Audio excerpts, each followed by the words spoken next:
Hola, hoy vamos a hablar sobre lo que es la generación distribuida, pero primero necesitamos saber qué es la generación distribuida. La definición más global de la generación distribuida vendría a decir que es aquella que se conecta a la red de distribución de energía eléctrica y que se caracteriza por encontrarse instalada en puntos cercanos al consumo. En otras palabras, podemos decir que es aquella que está más cerca al consumidor e incluso en muchos de sus casos es el propio consumidor el que la genera, adoptando el papel de prosumidor. En Argentina, varias provincias adelantaron acciones al aprobar regímenes especiales de generación distribuida, como Santa Fe, Entre Ríos, Mendoza, entre otras. En septiembre de 2015, muchos consumidores comerciales e industriales conocidos como grandes usuarios comenzaron a implementar soluciones de esta naturaleza, incorporando en sus propias plantas y edificaciones paneles solares y otras soluciones que a manera de abastecer aparte sus necesidades eléctricas. En esta imagen podemos ver cómo funciona este sistema. Primero necesitamos que la energía generada sea a partir de fuentes renovables. Segundo, que la energía, dice, en la industria, comercio o residencia, la electricidad generada puede ser consumida y el excedente puede ser derivado. Lo tercero sería que tengamos un medidor bidireccional, el cual nos va a contar la energía consumida y la energía inyectada al sistema de forma excedente. Y por último, los excedentes del autoconsumo que son inyectados a la red se ven reflejados en la cuenta de electricidad. Por si nosotros quisiéramos compartir o vender energía eléctrica hogareña y ahorrar un poco de dinero en la factura de electricidad, necesitamos, por decirlo así, serían como seguir unos ciertos pasos para poder venderle a la distribuidora de electricidad de nuestra ciudad. El primer paso sería solicitar a la distribuidora eléctrica un análisis de viabilidad de conexión en función de la red de distribución y sus características. Lo segundo sería una instalación de panel solar para recibir y generar energía. Lo tercero sería una verificación de la distribuidora de la instalación realizada. Lo cuarto, realizar un contrato de generación eléctrica distribuida que vinculará a los distribuidores con los usuarios generadores. Lo quinto sería instalar un equipo de medición de energía bidireccional por parte de la distribuidora, que sería lo tercero que miramos en la imagen en pantalla. Y lo último sería conectarnos a una red de distribución. Las tecnologías para la generación distribuida son sistemas a pequeña escala como alternativa a las centrales de combustible fósil. Y entre esas contamos con la cogeneración, la turbina de gas, motores de combustión interna y microturbinas. La cogeneración es la generación simultánea de energía térmica y eléctrica, por lo tanto esto produce un aumento de la eficiencia en el sistema. Acá tenemos un pequeño ejemplo del proceso de cogeneración, que en este caso es en un sector azucarero colombiano. Este proceso corresponde a la generación de energía como parte del proceso productivo, bien sea de azúcar, que es lo que tenemos acá, y los ingenios desde sus inicios han utilizado el vástago de la caña como combustible para alimentar a sus calderas y utilizar el vapor como energía para el funcionamiento de sus procesos. La cogeneración entonces utiliza la energía en forma de calor producida por el bagazo para generar vapor y luego mediante el uso de turbogeneradores la energía eléctrica. El vapor de escape, que es lo que tenemos en la parte de acá, va al proceso productivo, mientras que la electricidad es mayoritariamente utilizada para el consumo propio y la proporción se vende a la red nacional. La turbina de gas es un motor térmico rotativo con una baja relación peso-potencia y una gran velocidad de giro que produce trabajo al expandir un gas. Esta turbina que tenemos acá es la que acaba de sacar General Electric, que es el modelo Noval T16, cuya potencia es de 16,5 megawatts. Con esta pretenden proporcionar una eficiencia del 37% con el objetivo de satisfacer la creciente demanda de energía en el mundo. Esta en específico está diseñada para una medida de 35,000 horas, que sería el equivalente a 4 años sin dejar de girar por el módulo de generador de gas y 8 años por el módulo del generador de la turbina de potencia. El propósito de la turbina determina el diseño que maximiza esta forma de energía. Y estas turbinas más que todo se utilizan para dar potencia a las aeronaves, trenes, barcos, generadores eléctricos e incluso unos tanques. Motores de combustión interna. Son aquellos en los que los gases del proceso de combustión empujan un émbolo que al desplazarse en el interior de un cilindro hacen girar un cigüeñal en un movimiento de rotación produciendo electricidad. En España son muy normales este tipo de instalaciones de cogeneración, ya que están presentes en muchos hospitales y la mayoría son de gas natural o en todo caso son tipo diésel. Las microturbinas son turbinas de pequeño tamaño inferiores a 1 megawatt con los que se puede obtener calor y electricidad, que en este caso sería la cogeneración, con eficiencias térmicas del 50 a 60% y eléctricas del 15 al 30%. Las microturbinas generan energía alterna a una frecuencia variable que es convertida a una corriente continua y mediante un inversor parecido al que incorporan los sistemas fotovoltaicos se convierte a una corriente alterna trifásica de 400 voltios y con una frecuencia de 50 Hz. Finalmente, los gases de escape tienen una temperatura de 300 grados Celsius que permite una recuperación térmica útil para la producción de aire acondicionado, que sería calefacción o frío. Los sistemas de almacenamiento energético. Estos sistemas se emplean para conservar cualquier forma de energía y poder liberarla cuando sea necesario. A la hora de liberar la energía, no tiene por qué ser en la misma forma en la que se guardó. De esta forma, estamos consiguiendo almacenar la energía para no desperdiciarla y utilizarla lo más eficiente posible. Es muy importante para las compañías eléctricas que el consumidor pueda utilizar energía cuando éste la necesite. Por ello, estos sistemas deben ir cada vez mejor para aumentar la disponibilidad. Entre los sistemas de almacenamiento energético, encontramos el bombeo de agua, el aire comprimido, volantes de inercia, baterías, almacenamiento de energía en superconductores magnéticos, supercondensadores y almacenamiento térmico.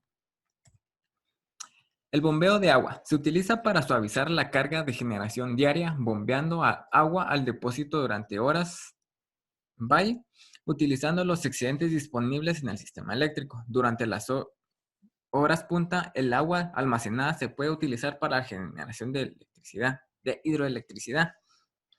El sistema de bombeo de agua consiste en bombear agua hasta un depósito ubicado a cierta altura para almacenarla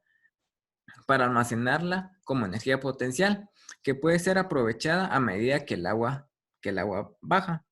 En el campo gravitacional de la Tierra, accionando una turbina que acoplada a un generador permite obtener electricidad, que es lo que tenemos en la imagen de acá. La eficiencia global de los sistemas de hidroelectricidad bombeada bien diseñados está en un rango de 72 a 71% y actualmente es la forma más rentable de almacenamiento de energía. Este sistema tiene una madurez muy alta, una gran vida útil y un buen coste, y también un gran costo de instalación. Aire comprimido. Los sistemas de almacenamiento de energía mediante aire comprimido utilizan la energía compresiva del aire contenido en depósitos subterráneos. La desventaja de este sistema radica en que se requiere utilizar grandes cavernas por su amplio volumen de almacenamiento, limitando los lugares y proyectos energéticos donde se puede aplicarse, siendo el principal motivo por el cual no ha tenido un gran desarrollo ni difusión. El volante de inercia. La inercia mecánica es la base de este método de almacenaje. Es un disco pesado que rota, es acelerado por un motor y actúa como generador en reversa, trazando y produciendo energía. La verdad es que este sistema podría revolucionar la integración de energía renovable en el suministro de electricidad y su respuesta podría resolverse en cuestión de semanas. Aunque el sistema inicialmente se alimenta de toda energía que proviene de la red eléctrica, tanto si es energía limpia o fósil, este sistema tiene el potencial para resolver el dilema de cómo almacenar grandes cantidades de energía creada en buenas condiciones de viento o sol y que los operadores de redes de transporte la puedan utilizar cuando el clima varíe o cuando el clima esté cambiando. También tenemos las baterías. En las baterías la energía eléctrica es almacenada o liberada mediante reacciones electroquímicas que transportan electrones a electrodos conectados por un electrolito para llevar a cabo reacciones redox. El funcionamiento de las baterías está basado en la pila electroquímica. Existen dos electrodos, uno positivo y uno negativo, que al conectarlos forman un circuito cerrado. Y genera una corriente eléctrica, es decir, que los electrones fluyen de manera espontánea de un electrodo a otro y las baterías están formadas por varios pares de electrodos estos se van situando en comportamientos independientes llamados celdas. En las celdas los electrodos están sumergidos en una solución que recibe el nombre de electrolito. Lo que hace interesante a estas baterías es el hecho de que están basadas en un fluido electrolítico que puede ser reemplazado en unos pocos minutos por un nuevo fluido. Además, el bombeo del electrolito descargado para introducir al sistema el nuevo electrolito puede hacerse utilizando una turbina de viento o una planta solar, por lo que este proceso puede tomarse un poco más ecológico. El almacenamiento de energía en superconductores magnéticos. Almacenamiento de energía en superconductores magnéticos. Los sistemas SMS almacenan energía electromagnética con pérdidas insignificantes mediante la circulación de corriente continua a través de bobinas superconductoras enfriadas criogénicamente. Este es un dispositivo de almacenamiento de energía que almacena energía en un campo magnético generado por un flujo de corriente en una bobina superconductora, que es la que tenemos acá. La bobina es criogénicamente enfriada a una temperatura más baja de su temperatura crítica y con ello se muestra su propiedad superconductora.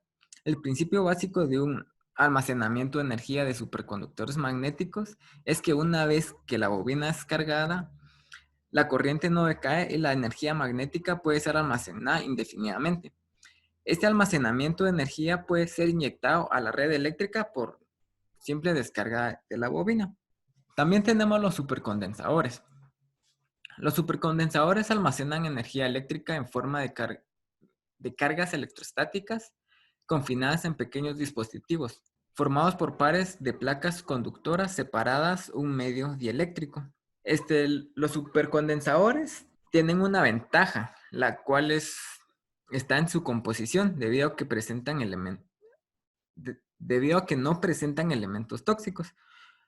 También otros investigadores han ido descubriendo que utilizando biocarbón procedente de la madera pueden obtener resultados similares con un subproducto totalmente respetuoso con el medio ambiente. También es usado como fuente de energía para el arranque de grandes motores de tanques de guerra y submarinos. El almacenamiento térmico. Las propuestas de diseño se han originado al uso de sal fundida como un almacén de calor recolectado por una torre solar y es utilizado para generar electricidad con mal tiempo o de noche. Las ventajas que tiene el calor sensible son que tiene una gran capacidad de almacenamiento y un buen potencial de recuperación de energía térmica a una temperatura constante. Ahora pasando a los costos de almacenamiento de la energía, En términos generales, el almacenamiento de energía es económico cuando el costo marginal de la electricidad varía más que los costos de almacenar y recuperar la energía, más el precio de la energía perdida en el proceso.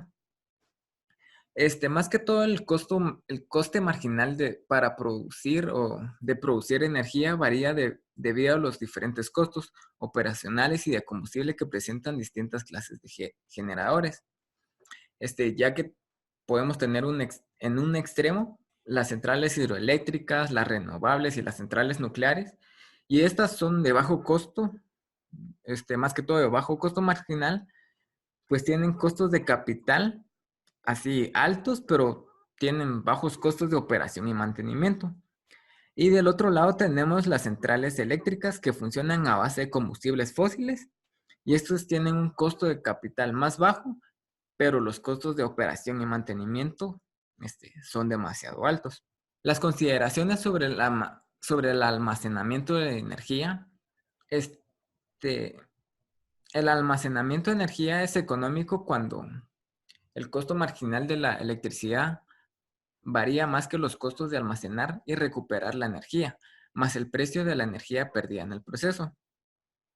Una plena satisfacción de nuestras necesidades energéticas actuales y futuras es condición necesaria para el desarrollo sostenible de nuestra sociedad. Ahora, pasando a los sistemas de interconexión a la red de la generación distribuida, podemos decir que la generación distribuida trabaja en paralelo con la red eléctrica, necesitando conectarse de una forma adecuada. Y dicha generación distribuida se conectará de forma aislada, pero normalmente se conecta directamente a la red eléctrica, ya que es la que va a proporcionar servicios de tensión y de frecuencia. La generación distribuida, más que todo, dispone de una serie de equipos para conectarse. Necesita equipos de software, equipos de hardware que operan al generador como fuente principal o como fuente secundaria si se produce un fallo de energía de la red o como fuente secundaria si se produce un fallo de la red eléctrica.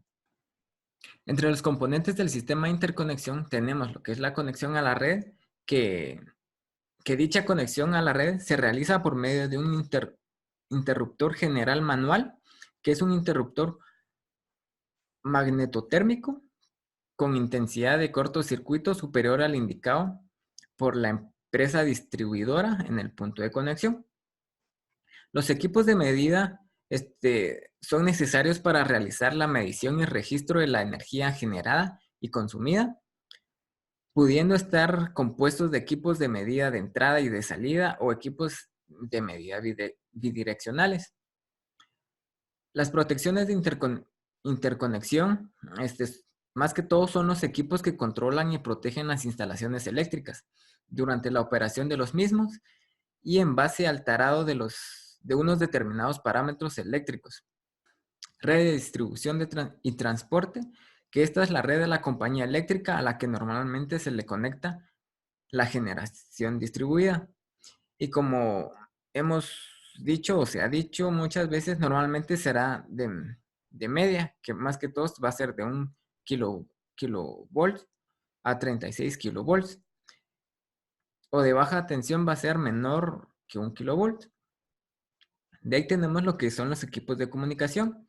Y estos sirven para comunicarse remotamente, normalmente con la compañía eléctrica o con el propio productor si son instalaciones sin personal, para enviar o recibir datos y para una mejor operación y mantenimiento de las instalaciones.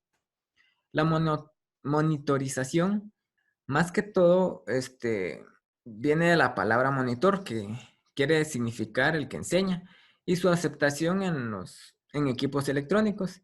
Y se aplica a una pantalla que enseña, o más que todo, lo miramos por medio de un monitor, donde observamos mediante aparatos especiales el curso de uno o varios parámetros fisiológicos y también controlamos de las constantes vitales a través de los monitores. También podemos vigilar el funcionamiento de un sistema mediante equipos electrónicos. También tenemos la conversión de energía. Acá los equipos que transforman la energía son los principales inversores, ya que transforman la energía de corriente continua a corriente alterna, y los transformadores que transforman el nivel de tensión de la energía producida por la generación distribuida. Por último, tenemos lo que es aparamenta de conexión, que estos son los dispositivos que sirven para conectar y sincronizar la generación distribuida con la red eléctrica de la empresa eléctrica, tales como seccionadores o, en todo caso, unos interruptores. La descripción de las infraestructuras eléctricas en España. La red española de transporte de electricidad está integrada por aquellas instalaciones necesarias para llevar a cabo la transmisión de energía a los distribuidores o, en su caso, a los consumidores finales, que en este caso seríamos nosotros como personas o nuestros hogares más que todo. En cuanto a la red de distribución, con carácter general, está formada por todas aquellas instalaciones eléctricas de tensión inferior a 200 kilovolts, salvo aquellas que se declaren integradas a la red de transporte de conformidad con la normativa vigente. La gestión del sistema eléctrico nos dice que bueno, aquí sería un poco de contar historia, pero así resumidamente, tenemos que entre los derechos reconocidos por la ley 54-1997 a los productores en un régimen especial, dentro de los cuales se encuentran las centrales de producción de energía eléctrica a partir de fuentes renovables, se encuentran la prioridad en el acceso a las redes de transporte y distribución de la energía generada por los mismos. Y por otra parte, también tenemos el Real Decreto 661-2007 del 25 de mayo, por el que se regula la actividad de producción de energía eléctrica en régimen especial, desarrolla los derechos anteriores, reconociendo el derecho de los productores en régimen especial a transferir al sistema. Y eso sería lo que sería la generación distribuida. Gracias.